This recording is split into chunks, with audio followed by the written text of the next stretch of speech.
Hello friends, मैं हूं आसिफ खान, आपका दोस्त। एक बार स्वागत करता हूं आपका आपके अपने यूट्यूब चैनल एटा कंप्यूटर एजुकेशन में।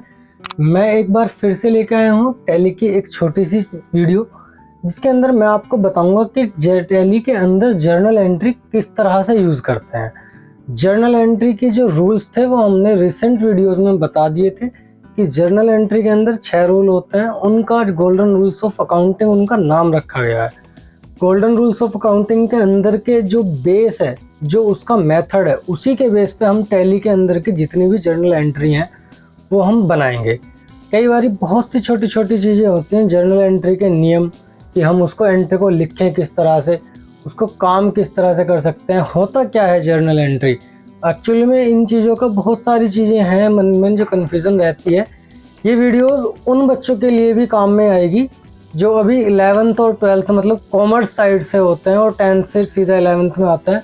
तो सीधा सा सबसे पहला जो कॉमर्स का जो फंडा होता है, वो पहला चैप्टर जो होता है वो यही होता है कि हम जर्नल एंट्री को किस तरह से बनाएं। एक्चुअली जर्नल एंट्री होती क्या है, ये जर्नल जो होते हैं ये हमारे रोज के रोजनामचा होते हैं। इनको पूरे विस्तार से मैं जो बताऊंगा आपको इस वीडियो में बताऊंगा।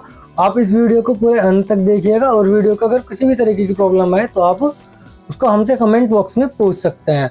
और वीडियो को देखने से पहले आप उसको लाइक एंड सब्सक्राइब जरूर कीजिएगा चैनल को, और हम आपको इसी तरह से वीडियो आप तक पहुंचाते रहेंगे। ठीक है दोस्तों, चलिए फिर बिना देरी के मैं आता हूं अपनी वीडियो पे और अपने टॉपिक पे। Thank you.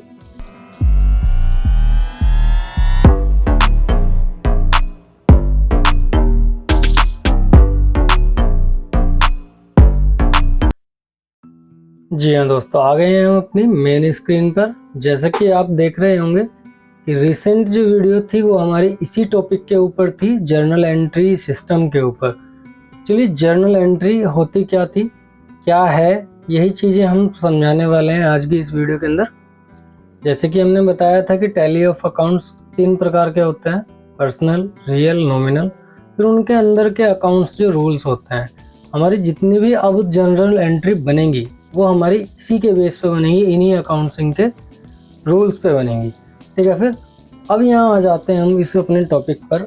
What is the journal entry. Actually journal entry होती क्या है, इसका हम क्यों इस्तेमाल करते हैं, तो मैं वही चीज़ें आपको बताने वाला हूँ। जर्नल एंट्री जो होती है वो होती है हमारी रोजनामचा। एक्चुअली होता क्या है कि किसी भी व्यापार के अंदर, अगर हम छोटा हो चाहे बड़ा हो, अगर हम बिजनेस करते हैं या कोई भी व्यापार करते हैं, तो उसमें थोड़ा बहुत देनदारी, उधार, ये चीज़ें हमेशा होती ही हैं।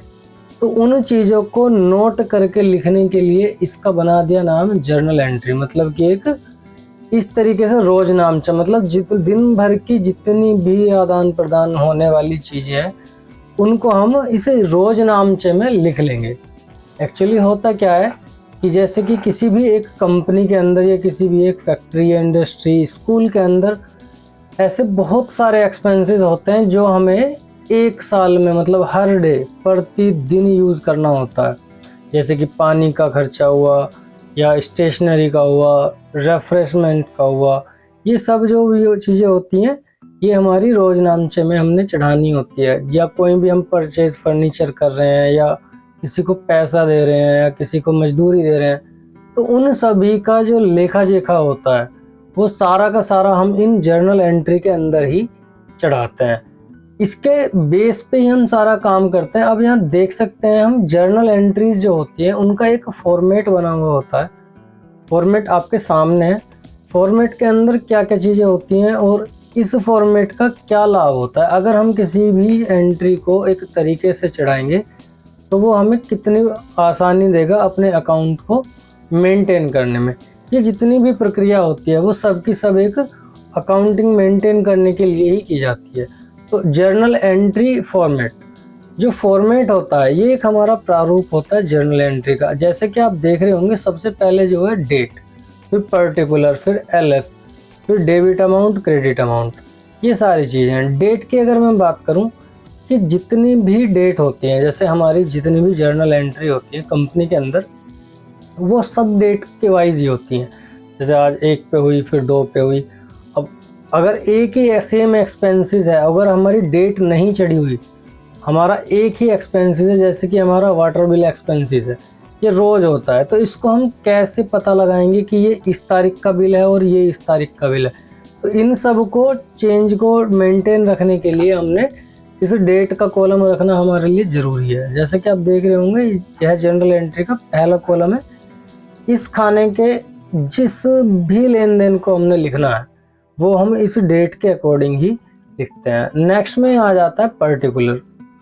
पर्टिकुलर के अंदर हम किस बिजनेस के अंदर, मतलब अपने बिजनेस के अंदर या जर्नल एंट्री के अंदर किस चीज़ का लेन देन कर रहे हैं, कैश का कर रहे हैं, किसी परचेज का कर रहे हैं, या किसी को सेल्स कर रहे हैं, या किसी भी कोई खर्चे का भुगतान कर रहे हैं, तो उसका पर्टिकुलर मतलब उसका विवरण हमने इसमें लिखना होता है कि हमने इस व्यक्ति को इतने रुपए दिए या इस व्यक्ति को ये सेल की।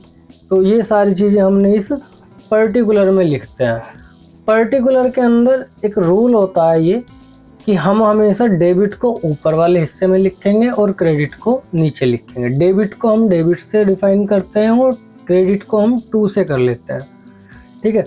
तो अगर कोई एंट्री हमारी क्रेडिट की है, नीचे वाली लाइन की है, तो हम उसको टू के माध्यम से लिखेंगे, और अगर डेबिट की है तो वो ऊपर आएगा ही आएगा। क्लियर। फिर ये ledger folio number, LF number क्या होता है? LF नंबर होता है एक लेजर फोलियो नंबर। एक्चुअली होता क्या है कि जब हमारी प्रतिदिन की ट्रांजैक्शन बढ़ जाती हैं तो हमारे लेजर्स भी बढ़ जाते हैं।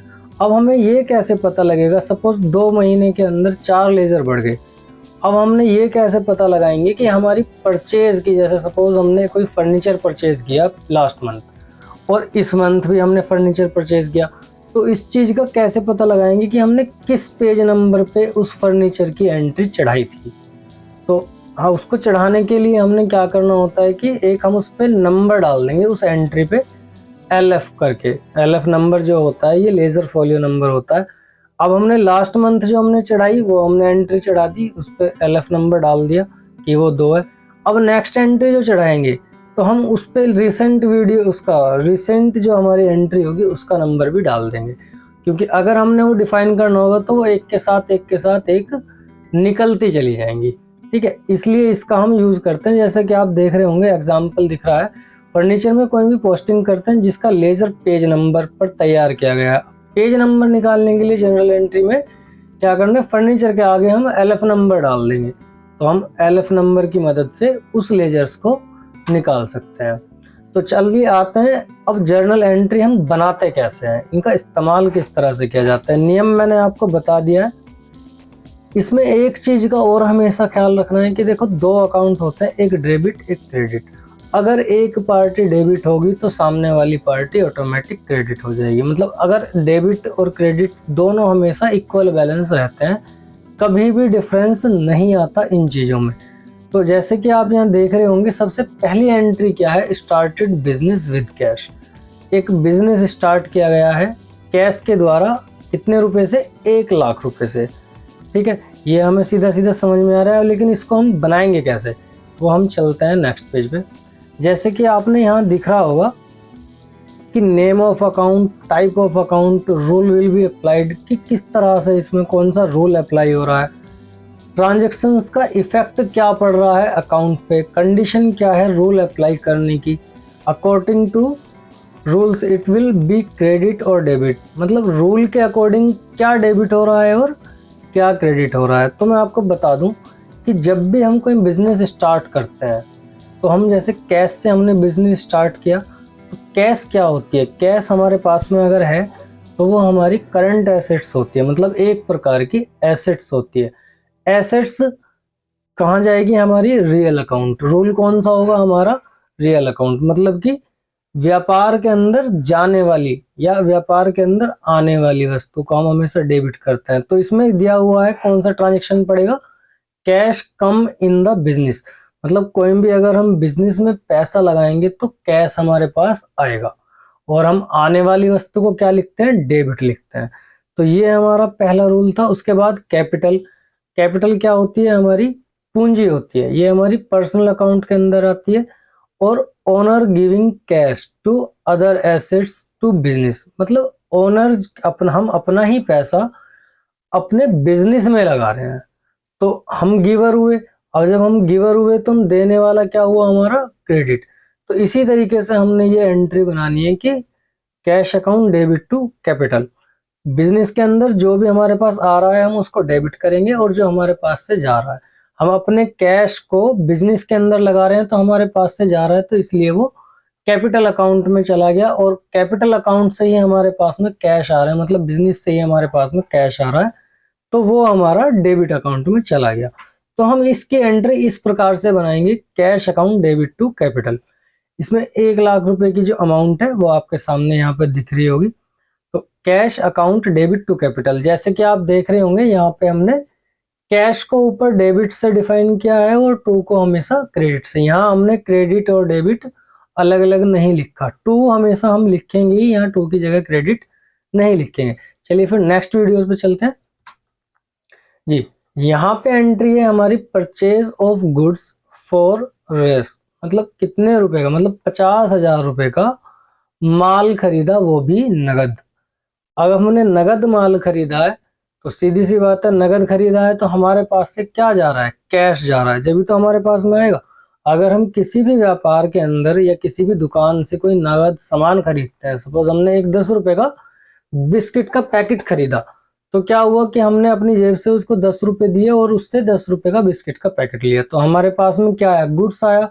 तो हम इसकी एंट्री बनाएंगे purchase account debit to cash. आने वाली वस्तु हमेशा हमारी डेबिट होती है, जो हमने बताया था रियल अकाउंट्स के अंदर, ठीक है। बिजनेस के अंदर अगर कोई भी वस्तु हमारे पास आ रही है तो हम उसको डेबिट करेंगे, और हमारे पास से अगर जा रही है, क्या जा रहा है हमारे पास से, कैश जा रहा है, तो वो हमारा क्रेडिट अकाउंट में ट्रांसफर हो गया। वीडियो में अगर कोई भी किसी भी तरीके की प्रॉब्लम आ रही है तो आप मुझसे उसके बारे में पूछ सकते हैं, मैं उसको स्पेशली आपको बता सकता हूँ तसल्ली से, ठीक है। वैसे मुझे नहीं लगता कि इसमें कोई प्रॉब्लम आ रही होगी, लेकिन कई बार ये ऐसा हो जाता है कि हम समझाने में असमर्थ होते हैं कि सामने वाला उस चीज को नहीं कैच कर पाता। तो आप बिना झिझक मुझसे इस चीज के बारे में पूछ सकते हैं कि ये कौन सी चीज कहाँ पे क्यों आई है, ठीक है दोस्तों। फिर नेक्स्ट एंट्रीज पे चलते हैं।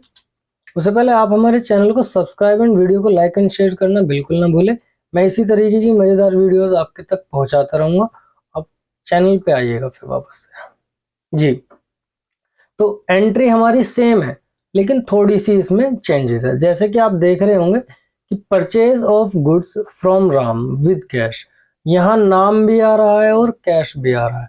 मतलब परचेज ऑफ गुड्स मतलब माल खरीदा है किससे, राम से। कैसे खरीदा है, नगद पैसा देके। तो हमेशा इस बात का ख्याल रखना है कि अगर नाम और कैश दोनों एक साथ आ जाते हैं तो हमने हमेशा कैश को ही अपने पास रखना है। इसका एग्जाम्पल मैं आपको बताऊंगा। एक्चुअली होता क्या है, देखो, नाम और कैश, नाम हम तब याद रखते हैं जब हम किसी भी एंट्री को या किसी भी पार्टी को उधार माल देते हैं। लेकिन हम कोई नहीं माल हमने उधार नहीं दिया है, हमने नगद माल दिया, तो हमने जरूरत नहीं कि हम पार्टी का नाम याद रखें। लेकिन अगर हमने 10 रुपए का भी सामान उधार दिया है तो आपको उसको लिखना पड़ेगा, अकाउंट का यही रूल है, ठीक है दोस्तों। तो हम इसकी एंट्री क्या बनाएंगे, purchase account debit to cash. 30,000 रुपए का नगद माल खरीदा, सिंपल। नेक्स्ट आ जाते हैं परचेज गुड्स फ्रॉम रामू। अब यहाँ चेंजेस हो गया, यहाँ से कैश हट गया और नाम आ गया। जैसे कि मैंने बताया कि नाम का मतलब है उधार। अगर किसी एंट्री के अंदर खाली नाम आ जाता है तो समझ लेना कि वो एंट्री कैसी है, उधार की। तो यहाँ क्या बनेगा कि purchase accounts debit to Ramu, मतलब रामू को क्या हुआ, रामू पाने वाला हो गया। सॉरी, रामू से हमने माल खरीदा है कितने रुपए का, 30,000 रुपए का, तो रामू देने वाला हुआ और हमारे पास में क्या है, माल। तो ये एंट्री उधार की है, ठीक है। उसके बाद में एक एंट्री आ जाती है sold goods for 20,000 to Shyam and sons limited. मतलब कि कोई एक माल हमने बेचा है 20,000 रुपए का, किसको, Shyam and sons limited company को। तो यहाँ हम माल बेच रहे हैं, एक नाम है, नाम का मतलब उधार है। अब पाने वाला कौन हुआ, श्याम एंड सन्स, हमारे पास से क्या आ गई, सेल्स। तो सिंपली ये एंट्री आपको समझ में आई होंगी, ठीक है। उसके बाद नेक्स्ट एंट्री आ जाती है सोल्ड गुड्स फॉर 50,000 रुपये का हमने माल खरीदा, माल बेचा, सॉरी। किसको खरीदा, किसको बेचा हमने बेचा Shyam and sons limited with cash. मतलब कि हमने 50,000 रुपये का माल बेच दिया श्याम एंड सन्स को कैश के माध्यम से। तो हमें ज़रूरत नहीं है कि हम उस कंपनी का नाम लिखें, हमने खाली कैश लेना है, माल देना है। तो हमने एंट्री बना दी cash account debit to sales, नाम हम इसमें नहीं लिखेंगे। आशा करता हूँ वीडियो आपको बिल्कुल समझ में आई होगी। ठीक है, आगे से कोई भी तरीके की परेशानी हो अगर, तो आप इस वीडियोस में हमसे बता सकते हैं, इसके कमेंट बॉक्स में हमसे लिख सकते हैं।